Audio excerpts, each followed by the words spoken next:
hello ko nga guys, kaya hindi ako nakapag-upload. Ang dami na palang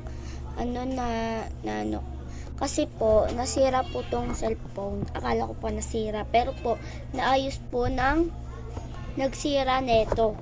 Yung papa niya po, yung pinsan ko, sinira niya kasi tong cellphone ko. Hindi naman basag, di ba Paula?